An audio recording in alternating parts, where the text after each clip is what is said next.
ধর্ষকের মৃত্যুর আগে ধর্ষিতাকে মৃত্যুবরণ করতে হয়। এটা হচ্ছে আমাদের সোনার বাংলাদেশ। একজন ধর্ষকের জীবনের মূল্যটা এত বেশি যে তাকে ফাঁসির মঞ্চে দাঁড় করা যাবে না।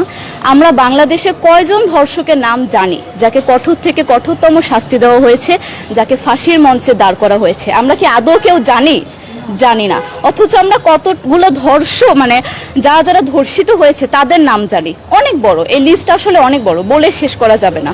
কুমিল্লার তনু, মাগুরার আসিয়া, 2 দিন আগেও কিশোরগঞ্জে 8ম শ্রেণীর একটি ছাত্রীকে বাসা থেকে তুলে নিয়ে ধর্ষণ করা হচ্ছে।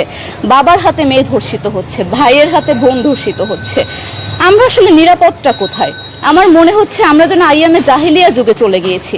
মাঝে মধ্যে মনে হয় এর থেকেও খারাপ সময় আছি আমরা, কারণ ওই যুগে মেয়েরা অ্যাটলিস্ট সম্মান নিয়ে মৃত্যুবরণ করতে পারত। জন্মের পরপর জ্যান্ত মাটিতে পুঁতে দেওয়া হতো, আর আমাদের ধর্ষণ করে নির্মমভাবে তারপর মৃত্যুবরণ করতে হচ্ছে।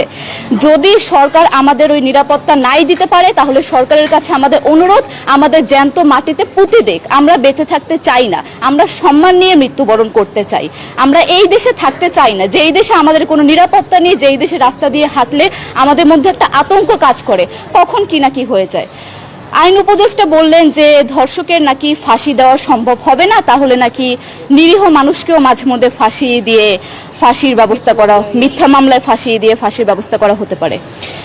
আইন উপদেষ্টার কাছে আমার প্রশ্ন, আল্লাহ না করুক আজকে যদি আপনার কাছের কেউ, আপনার বোন অথবা আপনার স্ত্রী অথবা আপনার মেয়ের সাথে যদি এরকম কোনো কিছু হতো, আপনি কি আসলে এটা বলতে পারতেন যে না, ধর্ষককে ফাঁসি দেওয়া যাবে না?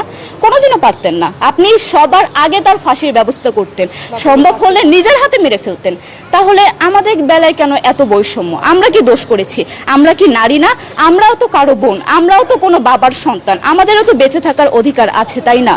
কিছু হলে মেয়েদের পোশাকের দোষ দেওয়া হয়। আমার কাছে প্রশ্ন, একটা 8 বছরের শিশুর মধ্যে এরকম কি থাকতে পারে যেটা একটা পুরুষকে অ্যাট্রাক্ট করবে, যেটা একটা পুরুষকে সিডিউস করবে? সেরকম হলে আসলে ধর্ষণ করা হতো সবসময় প্রাপ্তবয়স্ক মহিলাকে। কিন্তু আমরা আসলে পরিসংখ্যান গবেষণা করলে দেখতে পারি যে ধর্ষক সবচেয়ে বেশি করা হচ্ছে শিশুদেরকে, কিশোরীদের সবচেয়ে বেশি ধর্ষণ করা হচ্ছে। দৃষ্টিভঙ্গি পরিবর্তন করুন, চিন্তা ভাবনা পরিবর্তন করুন, ধর্ষকদের আইনের আওতায় আনুন। যদি আইন উপদেষ্টা অথবা প্রশাসন যদি ধর্ষকদের শাস্তির ব্যবস্থা না করতে পারে, আমাদের হাতে তুলে দেন, আমরা নিজেদের হাতে শাস্তি দিয়ে দিতে পারবো। এই সাহস আমাদের মধ্যে আছে। বেঁচে থাকার জন্য আমাদের যতটা কঠিন হতে হবে, আমরা কঠিন হওয়ার জন্য প্রস্তুত আছি। আমরা ফাঁসি চাই, ধর্ষকদের কঠোর থেকে কঠোরতম শাস্তি চাই। যতদিন না পর্যন্ত ফাঁসি দেওয়া হবে, যতদিন না পর্যন্ত ধর্ষকদের শাস্তির ব্যবস্থা করা হবে, আমরা আমাদের আন্দোলন অব্যাহত রাখবো। দরকার হলে আমরা শিক্ষা প্রতিষ্ঠান বন্ধ করে দিব, তবুও আমরা থামবো না। এটাই আমাদের দাবি।